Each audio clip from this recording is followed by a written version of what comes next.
All right, good morning, you guys. James Cook. Well, James Cook, he's going to lead our stories off today. Signs a lucrative contract extension with the Buffalo Bills. Going to get him a nice little payday, deservedly so. Then, guys, we've got some Lions news up for you. Jared Goff, the disrespect continues, and we know all about that here at the Hat and Beard Show because we are JG16 believers, JG16 for MVP. Dan Campbell says we're out for blood against Ben Johnson. Well, and everybody else at the same time. We will poke around and check out over at Clutch Points. Lions veteran linebacker throws shade ahead of joint practices. They need to say linebacker slash kick returning phenom. What does Grant Stuard have to say about the Miami Dolphins? And then while we're talking about Dolphins, what are 5 things we're watching closely in the Lions-Dolphins joint practices? Sorry, we tend to have joint practices leading up to the preseason game. It's a good way for players and coaches to get a little bit of exposure prior to and kind of, see what they got going on, see what's popping off and what we got going on over there. Guys, this is the Hat and Beard Show. Thanks for tuning in. Thanks for telling a friend. That's what we love about you. Good morning, everybody. Some quick side notes I would like to point out real quickly while we got you. Before we get right into the show, I do want you to take a walk down to the description of the video. There you will find a link to a donation page over here at Roar on the Lions UK. They are a United Kingdom-based Detroit Lions content channel. They kill it. I'm not gonna lie, they kill it. They got good stuff, and it's interesting to see One Pride Worldwide. Our guy Brent DeWitt brings that heat in here all the time. So what we got going on over here is Roar on the Lions UK. They're doing a 24-hour charity stream where they will be raising 50-50. That's what the link takes you to donate the 50-50 to Habitat for Humanity of Michigan. That is a Michigan-based Habitat for Humanity, as well as Maggie's House, or Maggie's Home, I believe it is. It's a UK-based place, living situation for people that are having cancer or cancer treatments and that type of stuff. So a good charity raising over there. They do have all kinds of guests. You see Dave Burkett, Jeremy Reisman. We read him all the time. Mike Kimber, probably the largest single man operation in Lions content creation. Shout out to them. Shout out to what they're doing. So if you can, feel free to go on over there. Throw a couple dollars down. It's for a good cause, and it's pretty cool that on the other side, on the wrong side of the Atlantic, they're over there doing some cool stuff. So shout out to you guys. Shout out to what we got going on over there. Shout out to you guys in the chat. Good morning. Y'all doing good? Y'all doing well? Do all the things for me today here, guys. Right off the rip, we just need you to go ahead and poke all my bells and ring all of my buttons. Assault the like button. Hit it with the old 2-piece and a biscuit on your way on over to the most important button you can click, and that is the share button. Now, we can manipulate the algorithm and outsmart the robot. That's right. We can outsmart the Terminator for now. Skynet is still in its infant stages, so you can just copy that link down on your clipboard. Over 65% of you watch this content on your mobile device, so what you can do is just copy and paste, copy and paste, copy and paste. You don't even have to click paste, just copy to clipboard, copy to clipboard. Do that 5, 6, 7 times. Each time it counts as a share, and you don't have to screw up your highly well-manicured and curated social media profile. You don't have to tell your Nana you're a fan of the Hat and Beard Show. Now, if she looks like my girl Mary Berry, you send her right on over my way. While you're over there, after you're done donating to the wonderful charity put on by Roar on Lions UK, go ahead and subscribe to the channel if you're new here, right? Go ahead and become a part of the Hat and Beard Show. It's got a good group of people here pretty much every day hanging out, kicking it, talking Lions, talking NFL content. We are the largest, fastest growing independent Detroit Lions and NFL content creation station, exclusively broadcasting in the 10 to 11 a.m. Eastern Standard Time block from Grandma Studio One. So for all of us here at Grandma Studio One, we are the #1 show. It's absolutely awesome. And if you want to know how, look, the easiest way to know what we're doing, what's going on, is ring that notification bell. All right. So you ring that notification bell. Ding, ding, ding, ding, ding. Every time we go live or release any form of content, YouTube's going to do the heavy lifting for you. You don't even have to seek me out, right? They are going to send you a push notification. All you got to do, click that bad boy, brings you right to whatever we're doing, like right now. All right, guys, now that that's out of the way, should we get into the show? Good morning, everybody. Mr. Detroit City, Jeanette Hall, Brent DeWitt. Let's go. We do have a poll up before we dive headfirst into this. Oh, wow, it's a pretty interesting turnout so far. 4 votes. Is JG16 a system QB, or is he underrated? So far, the options are system QB fails without bend over. 25% you say that. Underrated NFL is now on notice. 25% of you feel that Jared Goff is underrated. And then 50% of you say 5K yards, 50 tuds, NFL MVP. Let's go. You guys know that I've been calling for it. And if you want the math on that, I have a very easy to follow paint by numbers situation that can get Jared Goff to 5,000 yards like it's nothing. What's up, you Peppo? What up, doe? Tom Brady was a system QB. He says, possibly. He did win that Super Bowl in Tampa, though. So there's nothing wrong with system QB. System QBs tend to be very successful. You know, Joe Montana had to beat his man to the punch a bunch. You know what I'm saying? What's up, Sam Armstrong? How you doing, brother? Guys, let's dive into the show. If you can say the word good, guess what? It means you're still alive. It means you're still breathing. And if you're still breathing, well, then hell, you still got some fight left in you. So get up, dust off, reload, recalibrate, re-engage, and go out on the attack.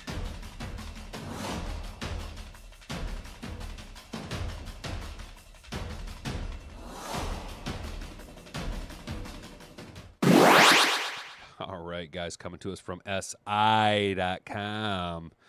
Bills signed James Cook to a lucrative contract extension. How do you guys feel about that? Chat, let me know. What's your take on James Cook? Obviously, the younger brother of Dalvin Cook. And is he deserved of $48 million over 4 years, $30 million of which is in guarantees? James Cook is back. The Bills running back signed a 4-year contract extension worth up to $48 million. Cook's $30 million guaranteed is one of the highest figures in the league for running backs. It's something we have noticed. Hat and Beard Show pointed out 2-3 years ago. The NFL is shifting back to a running back-centric league, right? What's the way to defeat a high-power, high-octane offense, especially if your defense can't keep up with them? That is take the ball out of Patty Mahomes' hands. Take the ball out of the offense's hands and just grind it out. Be a more physical team. And I'm not trying to sound completely biased, but one of the trendsetters in this titanic shift towards the running back-centric offensive line, physical play of football was Dan Campbell, 150%. Let's go. Dan Campbell trendsetter. Detroit Lions, let's go. But James Cook, look, I think he's worth it. If you look at his numbers, once he became the guy, obviously there you see 2022, his rookie year, he had 89 touches for 500 yards and 2 touchdowns. That's not bad, 21 catches. And then once he became the guy, 237 yards 2 years ago. 1,100 yards and 2 touchdowns now. Last year and he had 44 catches. Last year you've seen his number of touches go down because of the addition of guys like Ty Johnson and the other rookie that they got there. He only had 1,000 yards rushing and 32 catches, but 16 touchdowns. That's a very productive player. That's market value. If you ask me, that's market value. Cook has been a hold-in from training camp, but returned to practice on Tuesday, which correctly indicates that the two sides were making progress on a new contract. Cook led the Bills with 1,009 rushing yards and scored 18 total touchdowns last season. In 2023, he had over 1,500 all-purpose yards and scored 6 touchdowns. Cook had 85 rushing yards, 49 receiving yards, and scored 2 touchdowns in the Bills' AFC Championship game loss to the Kansas City Chiefs. There you see James Cook. James Cook looking aggressive in that. I mean, that's a guy who knows how to run the ball. A little bit more of a slimmed down version of Dalvin Cook. A little bit more agile, a little bit more sleek, a little bit more pizzazz, not as much shoulder down and run you over. Cook's $30 million guarantees makes him the third highest paid running back in the NFL. When Saquon Barkley signed his record extension contract earlier this offseason, Cook was understandably excited about the market. Rookie Ashton Genty also has more guaranteed on his deal than Cook. That's interesting, but we have seen that where the rookies are starting to get more guaranteed money on their deals more and more. Now, who's the number one person who's going to benefit from all this money flooding the running back market? Well, that's pretty easy. That's going to be the NFL Offensive Player of the Year candidate, our boy, Jahmyr Gibbs. Agent Zero. Let's go, Sonic. Sonic, let's go. You can probably see how all this went down in this week's episode of Hard Knocks. So if you want to get into the dirty of it and go over to Hard Knocks, I like to wait and kind of watch all of Hard Knocks in a binge type session. So what do you guys think? Chat, Cook worth it? Let's take a look here. What is the chat saying? Goff has the most yards and touchdowns the last 3 years. I think the system QB is used as an insult, but 99% of Super Bowls QBs were system guys. Yepepo, nailed it. My guy. Fucking nailed that, bro. That's a hot take right there, and you absolutely crushed it, dude. Yeah, you got the reality of the situation is every quarterback runs a system. You don't just draft a square peg and try to force him into a round hole. You say, look, we run a round hole, a big, large, round hole offense. We need a big, large, round hole quarterback to fill that need. We're not going to go like Vince Young could never run the offense that Jared Goff runs.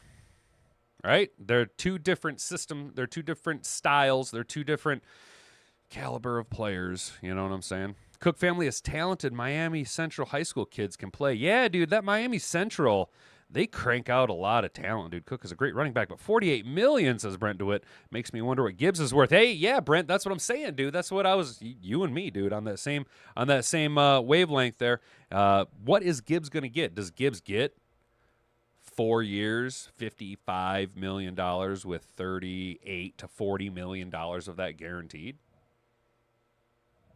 How much of that is going to be incentive-based?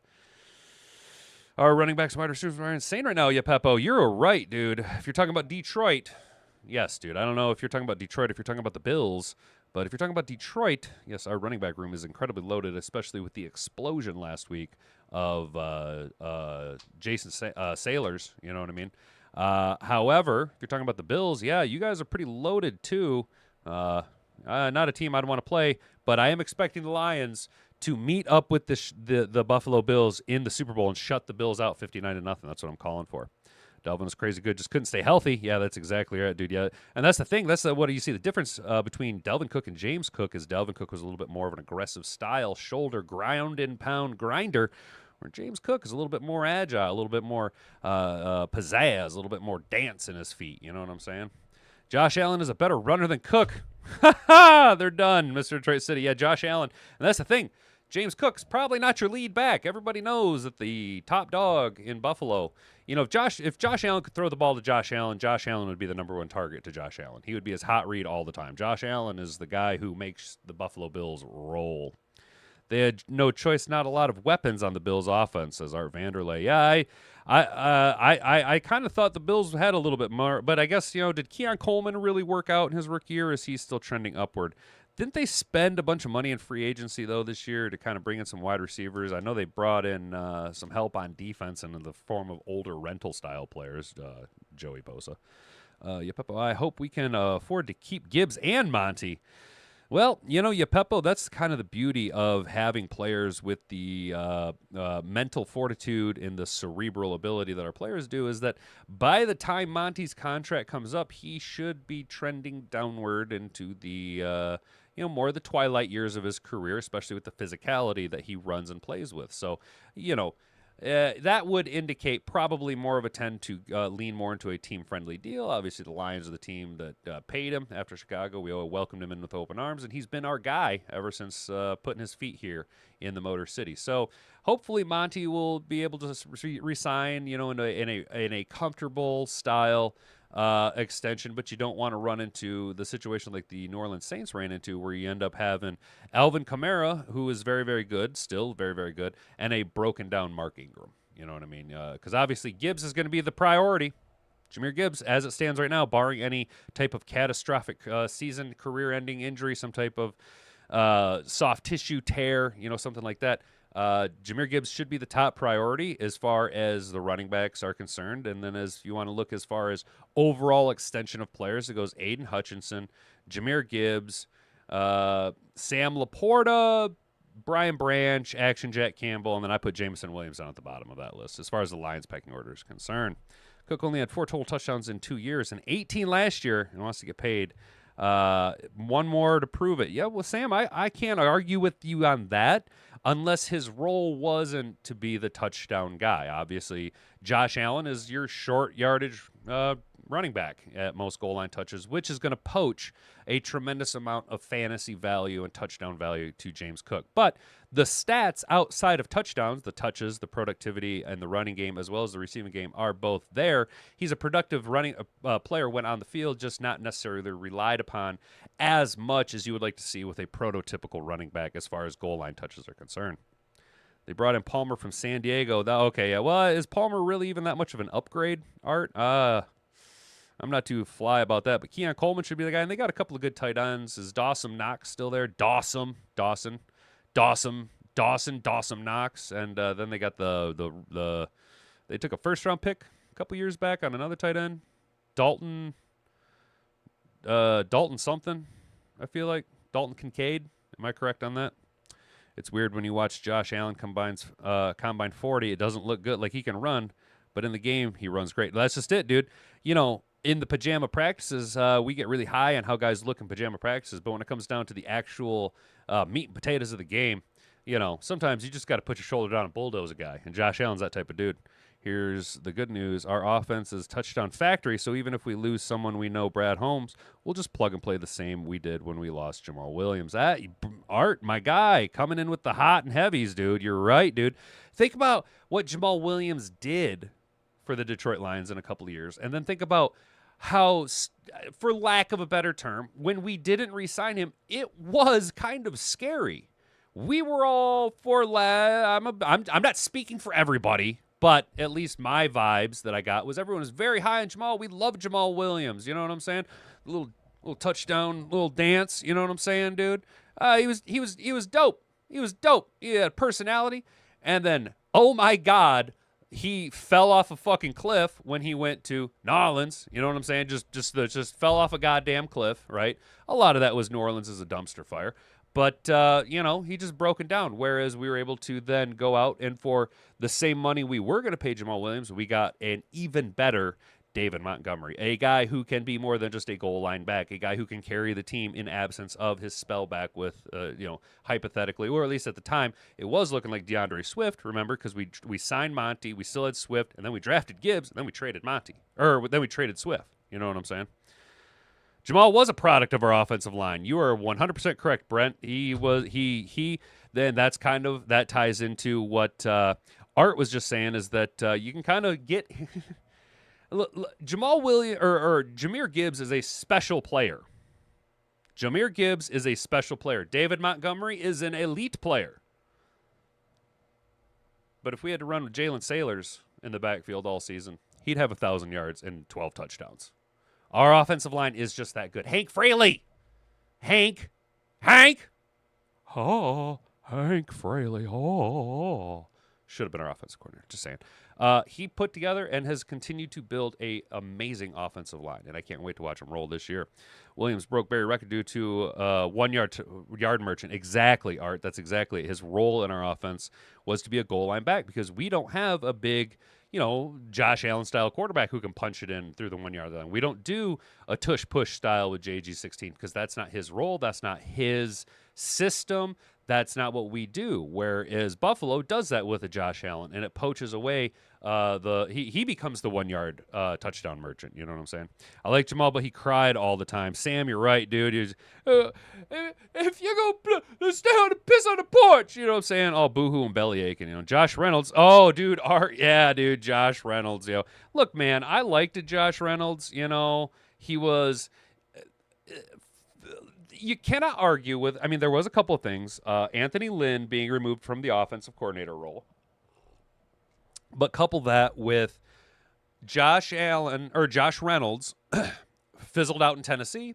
The Lions picked him up off of waivers. And then once Josh Reynolds, who Jared Goff had already spent multiple years with in Los Angeles, had himself a comfortable person that he knew he could rely on, or at least understood what that player was trying to do.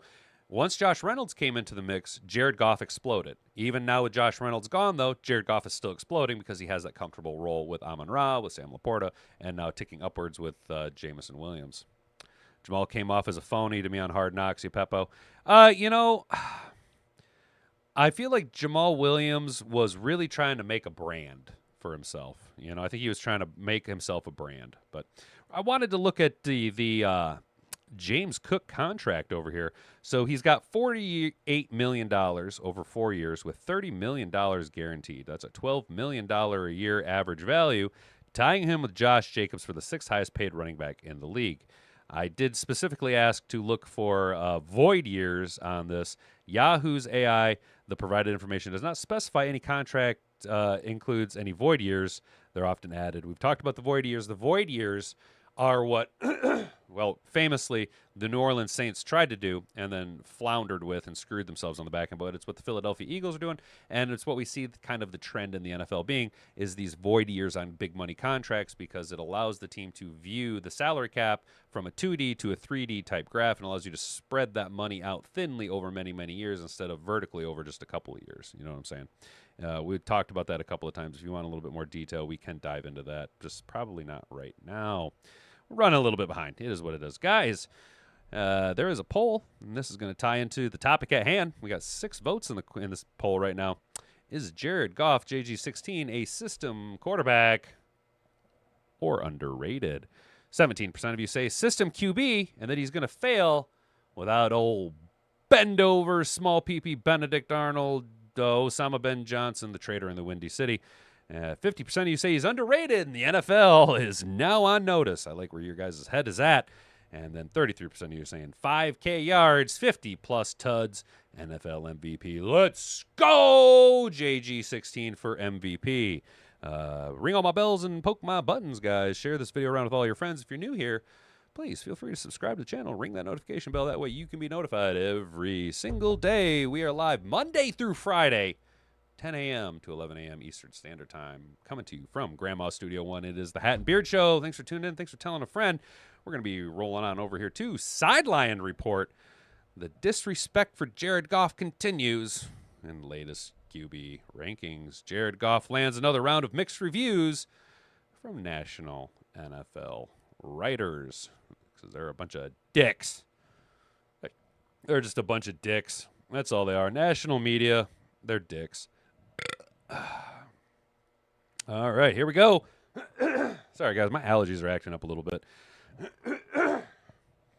Jared Goff has led the Detroit Lions in several milestones in his 4-year tenure as a starting quarterback, including back-to-back NFC North Division titles, 2 playoff wins, and a 15-2 regular season record in 2024. While Goff has had his critiques along the way, he deserves a lot of credit for leading the Lions to these achievements. He deserves a tremendous amount of credit. There are 4 foundationary pieces that were brought in when the Detroit Lions decided to rip it all down and start all over from the absolute foundation of the franchise. We took the walls down, dude. You know what? This isn't a rebuild. We straight demoed it out and built a whole new building, a whole new structure. And there are 4 corners, 4 pillars to this that were brought in. Obviously, the owner of the property is not a pillar. So Sheila oversees everything. Sheila being being the buyer, being the owner of the property, said, tear it all down. I want something completely new. And what did she do? She brought in, there are 4 pillars that Sheila is the owner of, that brought in, that you built your foundation of. Number 1, Brad Holmes was brought in as the general manager of the Detroit Lions, right? In a different style, Dan Campbell was hired independently by Sheila to work with Brad Holmes, right? Those are 2 cornerstones, 2 of the 4 foundationary pieces. Second foundationary piece is the man that was brought in not only to run the offense, but in a blockbuster style trade that I have said, when the Detroit Lions win a Super Bowl with JG16, because of the trade that he facilitated, it will give more credence to Matt Stafford getting into the NFL Hall of Fame. Jared Goff being a 4th pillar of that offense, not only because Brad Holmes had familiarity with him and knew what he was trying to do, knew what the quarterback needed to succeed, and knew he could build a team around Jared Goff, but he was also able to steal a tremendous amount of rebuild draft equity from the LA Rams. And then the 4th piece being the first pick ever taken by Brad Holmes, and that is the future Hall of Famer Penei Sewell. Those are the 4 foundationary pieces. Jared Goff deserves a tremendous amount of credit for leading the Lions to all of these achievements. Many have debated where Goff ranks among NFL quarterbacks throughout his career. Heading into the 2025 season, The Athletic released its NFL QB tiers that were voted on by league coaches, executives, and GMs. Goff was ranked by a majority of voters as a Tier 2 NFL quarterback. The former 2016 number 1 overall pick ranked as the 8th best NFL quarterback and 3rd among Tier 2 quarterbacks, behind Justin Herbert and Jaden Daniels. Gross. Joe Burrow, Patrick Mahomes, Matthew Stafford, Josh Allen, and Lamar Jackson were placed in the top tier category for NFL quarterbacks. It's my biasy. I have to be blind to it. Is Matt Stafford really that good anymore? Is Matthew Stafford still an elite level quarterback? Was he ever an elite level quarterback in reality? Or did he just have a first ballot Hall of Famer to throw the majority of his yards to in a pad out career in Detroit, playing from behind the majority of the time in a pass friendly offense, where up until the last few years of his career or his time in Detroit didn't have a 1,000-yard rusher to rely on? Pad Stafford. There's a reason why that name follows. How do you guys feel about that? Goff receives criticism and high praise from a minority of voters. Some voters had a different perspective from the majority. 8 of the 50 voters ranked Goff as a Tier 3 quarterback in the NFL. The voters who voted for Goff the way they did all shared the same viewpoint. Goff needs a significant amount of talent around him to succeed. Does he? Does he now? How much money have we spent on big-name wide receiver free agents? How many big-name tight ends have we brought in through free agency? Oh, yes, that's right, because Amon-Ra St. Brown was a first-round pick, right? And up until last year, our only first-round pick at wide receiver to help Jared Goff, right, was Jameson Williams, who didn't finally eclipse 1,000 yards until last year with his whopping 1,001. So Jared Goff needs all this help, right? He needs all of this help with all this elite-level talent that we've been going out and poaching away from other teams. Tim Patrick. Amon-Ra St. Brown was a day 3 pick. What's with all this help bullshit? Sam Laporta was a second-round tight end. Sam Laporta wasn't supposed to be who Sam Laporta is. What is all this? Jared Goff needs help. Get the fuck out. Y'all are blind and biased. You're all full of bullshit. You're so full of shit, your eyes are all turning brown. He's a 3 because he needs a run game. He needs a defense. He needs all of those things, a voter said. Detroit had a top 7 defense until Aiden Hutchinson got hurt, and then our defense, not so good. Not so good. With the 15-2, not so great. Our offense had to be high octane. There are a lot of weapons, and yeah, we do have a great running game. But we have an amazing offensive line, and Jared Goff knows how to execute. Jared Goff, y'all have blinders on with Jared Goff. Goff received 5 Tier 1 votes, which included a vote by one NFL coach who had high praise for the Lions quarterback and Burrow. I wonder who that one head coach was. Goff and Burrow are probably the 2 best anticipation throwers that I have seen lately. So you have to put him at a 1, a head coach told The Athletic. You might put him at a 2 from a pure quarterback standpoint. He struggles to extend plays, yes, because he's so mobile. When Jared Goff runs, he looks like Drew Bledsoe. But the guy has played at a one level for 3 years.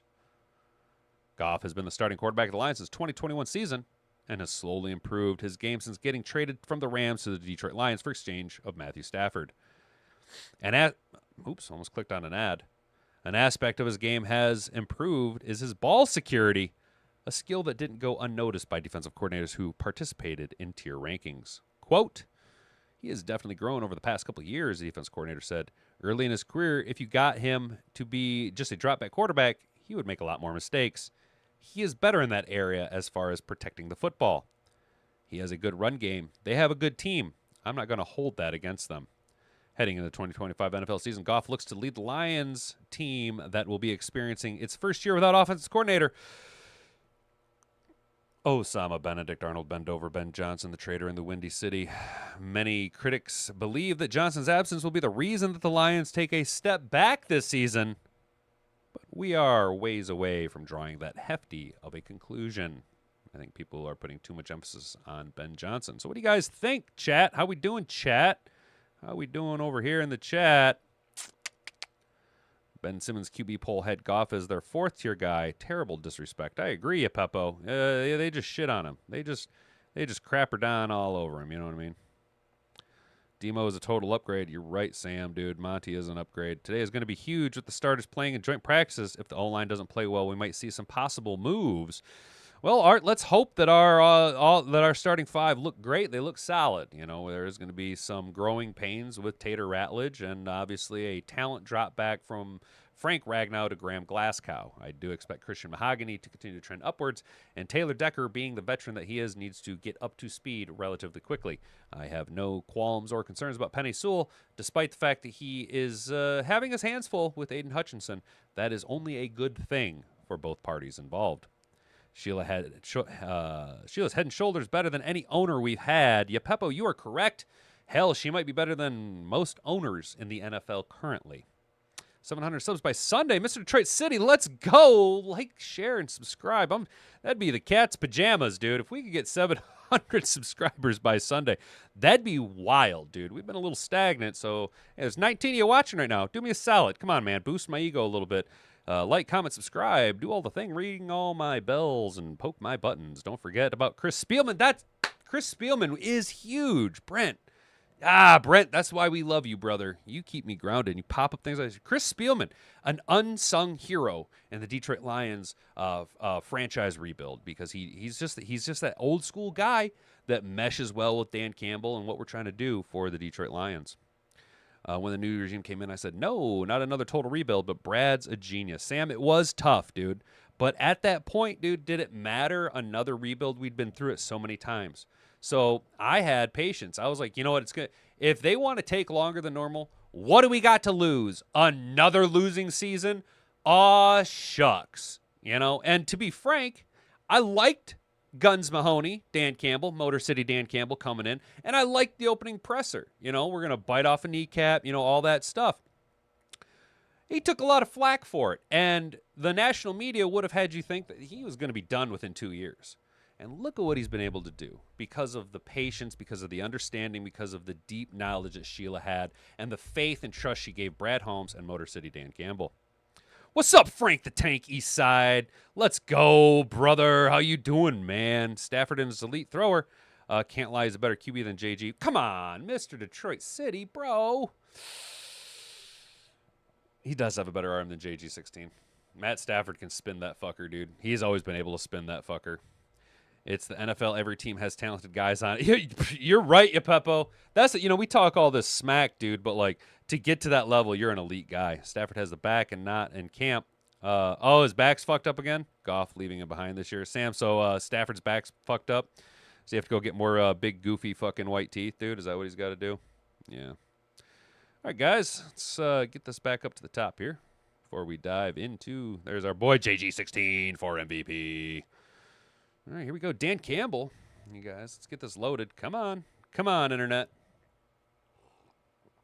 There it is. There it is. Dan Campbell from Yahoo Sports. Lions out for blood against Ben Johnson. And everyone else. there's dipshit Ben Johnson. There he is. Not going to win a single game. Skinny Patricia. There he is. Matt Patricia. Slim Fast Patricia. The Detroit Lions kick off their season in just a few short weeks, but the Chicago Bears on the schedule for Week 2 provide an extra bit of intrigue beyond the opening weekend. The Bears, now coached by former Lions offensive coordinator Small PP Benedict Arnold Osama Ben Johnson, the trader in the Windy City, are expected to bring an improved team to the table in 2025. However, in an interview with WXYZ Sports Director Brad Golly, Lions head coach Dan Campbell said that the attitude towards Johnson in their 2 matchups in the NFC North this season will be like facing anyone else. I don't care who you are. We're going to beat that ass. I want to beat them. We want to beat them. I'm sure they want to beat us.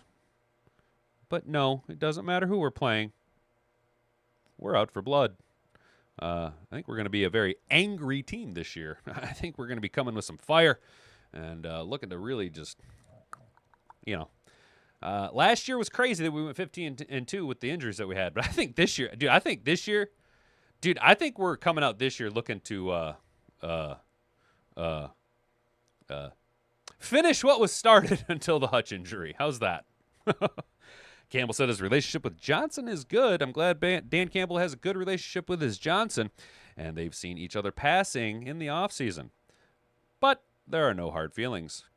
After losing Johnson to the Bears and former defense coordinator Aaron Glenn to the New York Jets, Campbell said he doesn't want to miss a beat, no matter what changes may come during his tenure. And I still think Aaron Glenn is going to be the better and more successful head coach in the long run than small PB Benedict Arnold Osama Ben Johnson, the trader in the Windy City, ever will be in Chicago, because I have called for them to win exactly 0 games this year. In fact, I don't think they're ever going to win a game under Osama Ben Johnson. Osama Bend over Ben Johnson, the trader in the Windy City, small PP. I've said this before. If I really did this right, I should be able to just leave and these guys don't miss a beat, he said. I think if you really do your job, that can happen. Campbell went on to talk about the Lions' difficult road schedule this upcoming season, Super Bowl aspiration, and his relationship with his wife throughout his football career. You can watch that over here on X. I don't really feel like diving into that today. It is cute, though. I actually follow Holly Campbell on Instagram. The dude, it's cute. Look, I get it. I'm 6'4", 240. Saying things like, it's cute is really fucking gay. But you know what, dude? They really love each other, and it's cute. So, you know what I'm saying? All right, guys. Next up here, after we get that little story out of the way, what's the chat doing?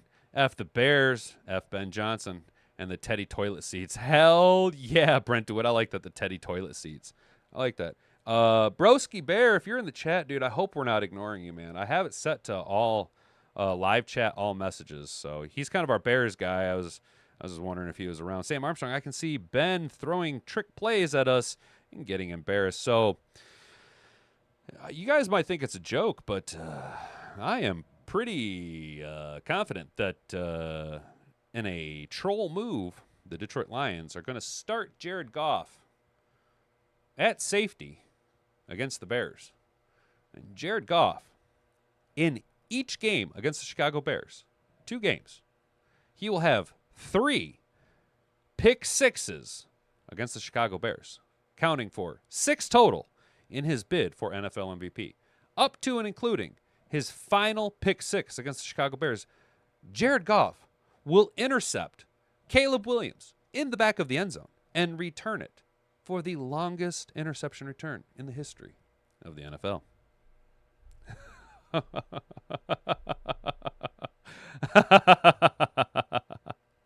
What can I say? I'm very high on Jared Goff, and I'm pissed. I don't like Ben Johnson, dude. I liked Ben Johnson, okay? I really did like Ben Johnson. And I was so ready to root for him to be the coach of the Raiders or him to be the coach. I was really thinking he might sneakily go be the head coach of the Patriots. But in like the biggest dickhead move. You went and took the job in Chicago. You fucking prick. You fucking... You know what, dude? The WNBA doesn't have a problem with fans throwing dildos on the court. The WNBA has a problem with fans throwing Ben Johnsons on the court, dude. Oh my God. Oh my God. Instead of calling dildos, which are just rubber dicks, rubber Johnsons, we're just going to call them Ben Johnsons. Dildos moving forward are going to be called Ben Johnsons.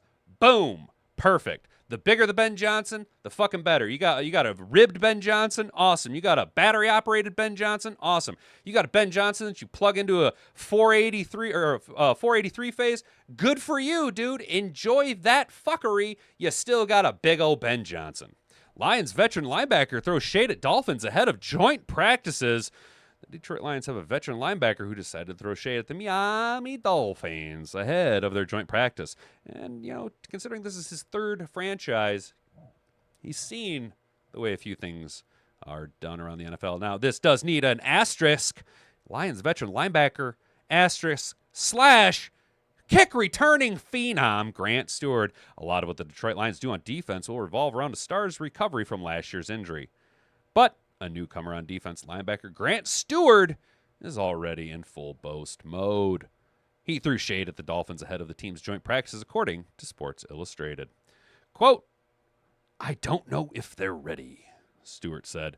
"I'm going to keep it a stack. I've played at a lot of other places, and I played against that team last year, and joint practices against that team twice when I was in Tampa. I don't know if they practice how we practice. I'm excited to see our guys for sure, and I'm excited to get out there and do something against somebody else who doesn't know every in and out of what we're doing." Now, this does connect to a story that we talked about not too long ago. If you recall, Asante Samuel Sr. has got the podcast, right? And he straight up called the Miami Dolphins a soft organization where it's a bunch of wackaloon players running the show. Mike McDaniel has no fucking control over everything. The owner and GM just get bullied by dickhead players. So the Miami Dolphins probably running a softer practice. They're probably out there just living that soft golden life, enjoying the sunshine down in Miami. Well, dude, here comes Detroit, baby. Let's fucking go. Show them it, preseason or not. We're going to put players in the hospital. I'm just kidding. What up, broski? What's up, dude? You have the guy who supposedly taught Ben everything he knows, and Johnny Morton iodized salt. Well, Morton is a joke. Broski, John Morton still has yet to prove himself, so we'll see about that. Ben is Matt Patricia's guy. He's a screamer. He's going to hurt Caleb's little feels. Yeah, Caleb, salty Caleb William tears are flowing quite freely in the Windy City. You'll have O-line Sheps as DC too. He's out. See how that goes. That guy seems in over his head. See, I think that I think Shepard's going to end up being a good defense coordinator. There might be some growing pains, but we have a really good defense that he has to play with, that he has to learn with. So it'll be great. Solar powered Ben Johnson, 2A faced Ben Johnson, double-sided Ben Johnson, dude. Real quick, you guys. I'm not gonna show it because I don't think YouTube likes it, but if you go and you look up Short Shot Tony, he's this Asian gun tuber. He actually put a fleshlight on a 5.56 AR and shot it. The sound that it makes, you guys got to check it out. I'm not gonna play it, but it's funny. It's pretty funny, you guys. So check out Short Shot Tony. He's a pretty good gun tuber. He's got a lot of funny content. I enjoy what he does. Lions linebacker Grant Stuard cutting it loose. Stuard joined the Lions as a free agent this offseason. He spent his rookie year in Tampa before playing 3 seasons with the Colts. Stuard is a career backup, having started only 5 games in 4 seasons. He joined the team that suffered many injuries in 2024, and the Lions have been hit again during this preseason. Still, Stuart said joining the Lions came easily. I think that it was a simple decision once you understood how everything was being run here and what they care about here and what the standard is here. The standard is the standard. I knew I was going to be a lot harder to make a team, and I knew it was going to be a lot harder to find a role. I knew it was going to be a lot harder to learn the playbook. I had a couple other teams I could have went where I could have been more welcoming or a more vanilla situation. And my whole thing was, I'm going into year 5. I feel confident that I can play on somebody's team. So why not take a swing on playing on a team that I think suits me best? That would allow me to be held to the highest standards. It's been a journey as I've been here. It's high praise coming from a guy who's seen a lot of different franchises and how they're run. That's high praise. Welcoming the challenge of I might not make this team. I might not be good enough, but look, dude, if you're gonna go for it, fucking go for it. Grant Stuard, and good on him, dude. Like, I jokingly say he's our kick return phenom because he has returned a couple kicks in the preseason. But that right there is the mentality of a Brad Holmes, Dan Campbell guy. I want to play ball. I want to play. You want me to return kicks? Fuck it. I'm returning kicks. You know what I'm saying? Dan Campbell misses sucking on Ben. Oh, broski. Oh, see, I disagree with you on that, dude.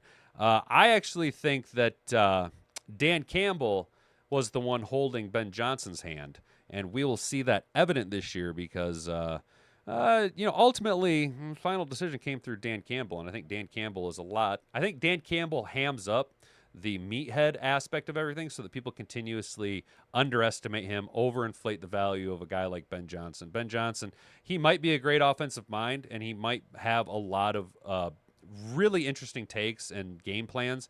I just don't think he's got the testicular fortitude to really coach an NFL team. I think he has far too much sand in his vagina to really assert himself. He's trying desperately right now, and he's looking like Matt Patricia. I expect next year, come this time, the big joke will be, oh my God, look at how fat Ben Johnson's gotten, and then he's going to come rolling out into OTAs on a four-wheeler, looking just like Matt Patricia. At some point this year, I do call for Ben Johnson to start inserting a pencil into his hat as a stress-type maneuver while he tries to really channel and funnel in the genius that is Matt Patricia. Good morning, Mad Hatters. Sorry I'm late. What up, Chase? No worries, brother. We know how it goes, dude. You're over there grinding at the workstation, dude, trying to make that money. Gotta make that money. You gotta collect currency. Gotta collect currency and procrastinate. Collect currency and procrastinate. That way, you have a lot of currency to spend on things. Instead of collecting currency and then purchasing things, you collect currency and then you put it into some place with a high interest return, ideally a bank account that you can set up to have somewhere between at least a 1 to like a 3.5% APR or APY. Or you start using things like Robinhood and Cash App and start buying into the S&P 500. In just this calendar year alone, I've already seen significant returns. Just something to kind of look out for. This is not financial advice. Dan can easily take over play calling. Dan took over play calling after Anthony Lynn sucked. Exactly, Sam. Exactly. And I think Dan was. I don't think Dan ever really took the training wheels off of Ben Johnson. I really don't. Ben Johnson is a genius. Ben Johnson already gets paid like head coach, so he won't leave. Things Lions fans said last season. Now it was Dan Campbell all along. Then it was Johnny Morton. Yeah, dude. It probably. Look, broski. We're probably huffing a lot of copium, but. Until the proof is in the pudding, that's all we got is speculation and copium. You know what I'm saying? I don't know, man. I think Sam's onto something because we do have evidence of Dan Campbell being successful after Anthony Lynn got the old Budaruski. And, maybe Ben Johnson isn't as good of an offensive coordinator without a bunch of talent around him. Is the Bears' offensive line as good as the Detroit Lions? Is Caleb Williams as good of a quarterback as Jared Goff? Their wide receiver room is good, I'll give you that. But are either one of their tight ends remotely as talented as Sam Laporta? Do they have an Aiden Hutchinson on defense? Do they have Kirby Joseph and Brian Branch to take the ball away to give the defense a lot of recovery time on the sidelines while maximizing your offense's reps against the opposing team's defense in conjunction with giving them short fields and breaking the morale of the opposing team? Goff will be calling a lot of plays himself this season, which I can see him being good at. And you know what, dude? I think you're right about that, broski. I think Jared Goff will maybe have a little bit more control of the offense. That's a very good possibility, dude. I think that our offense will look a little bit differently. I'd expect a lot less trick plays. That has yet to be seen on who is really driving up or drawing up the trick plays, but I think our offense is going to be a lot more aggressive downfield passing, at least statistically seeing what John Morton did with the Denver Broncos and what's his name there, the 47-year-old rookie Bo Nix last year. Now, granted, he wasn't the offensive coordinator. Loveland is more talented than Lapati, and Kmet is a stud. Nah, I disagree with you. Kmet is a stud, but no, dude, Loveland is nowhere near Sam Laporta. Sam Laporta is an all-around elite-level tight end. Colston Loveland is a fat wide receiver. Holy cow, Commies, beat reporter. Commies are trading Terry McLaurin to the Chiefs for multiple. I told you! Thank you, Joe. What's up, Joe? Welcome to the chat, Joe. I told you guys he was going to the Chefs. I told you guys he was going to the Chefs. I told you guys that's where McLaurin was going. NFL news. NFL news. Come on. Manders news. Loveland runs route like a wide receiver. Yeah, he runs routes like a wide receiver, but he also eats like a fucking offensive lineman. 10 minutes ago, examines Commanders. Holden said, signed Kansas City. Former Commanders camp star lands dream shot with Super Bowl contender. 20. I'm not seeing anything, Joe. Commander Terry McLaurin to the Chiefs.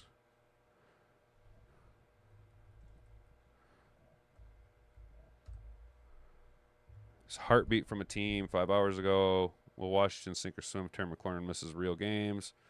Didn't participate in scrimmage. Clock ticking. All right, we're gonna hold on this for now, Joe. I appreciate that. But is that legit? I'm not finding anything. Terry McLaurin chatting with Commanders GM. Why is Terry McLaurin dragging on? Alarm bells rings. Commanders wideout struggles mounts with Terry McLaurin. Yeah, I don't see any news. Redskins blew that one. Best weapon gone. Yeah, Brent, if he goes, they're going to really hurt. They're really going to miss that, and Debo will not be an adequate replacement. However, the draft capital is nice if they end up getting 3 second-round picks. All right, as for now, I don't see any news on Terry McLaurin officially. Loveland is lean. Not sure what you're calling him fat because he's a fat wide receiver. He's too fat and slow to play wide receiver, and he's too skinny to play tight end. That's why I call him that. He's also a Michigan product. I don't like Michigan products. I'm not a U of M guy. I don't know, man. I don't know, Brent. Might be AI stuff. Well, we're gonna hold on that news for now. We're gonna keep an eye on that, see if anything develops in the next couple minutes here. Gonna hit the old oil can. I'm giving you shit, broski. I hope you know I'm just giving you shit, dude. Since I don't know you personally, I hope you understand that I'm just talking shit, bro. 5 things we're watching closely in the Lions-Dolphins joint practices.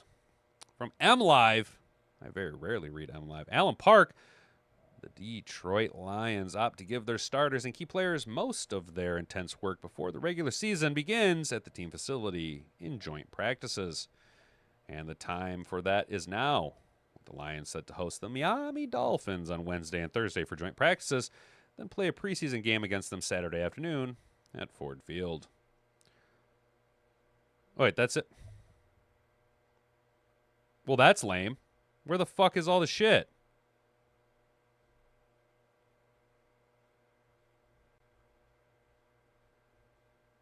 Okay. Well, never mind. I guess that's what I get for not pre-reading stuff. Yep, that's what I get. That's what I fucking get, dum-dum. Oh, because I got a... Oh, it's a subscriber exclusive. Man, that's lame. That's what I get. Ha! That's what I get, boys. That's what I get. I'm fucking stupid. Oh, well. It is what it is. It's the end of the show anyway. All right, guys. We did want to plug here at the back end of the show a couple of quick things. We're going to refresh this while we kind of see if this Terry McLaurin news is real or not. We're just going to kind of keep watching it. See if anything changes because I'm too stupid. God, I'm fucking stupid. Oy vey. Real quick, guys, we do have a link down in the description for a 24-hour Detroit Lions charity stream put on by Roar of the Lions UK. That's right, on the other side of the pond, the wrong side of the Atlantic, the not-so-free side of the Atlantic, the failed state of the UK, unfortunately. They will be doing a 24-hour live stream where they're going to be splitting all proceeds 50-50 between Habitat for Humanity of Michigan and Maggie's Home for you guys over in the UK. That's a place where people who are undergoing cancer treatments can go and stay near their loved ones and that type of stuff. So it's a good thing. You can see here they got a good list of guys coming in. They got featuring guests. Jeremy Reisman, we read him all the time. Nick Bumgardner from The Atlantic. Dave Brisket, Detroit Free Press. Jeff Risden from Lions Wire, also a favorite that we read here on the channel. Chris Perfett and good old Mike Kimber. Micro Mike, look at you. International man of mystery, Mike Kimber over there.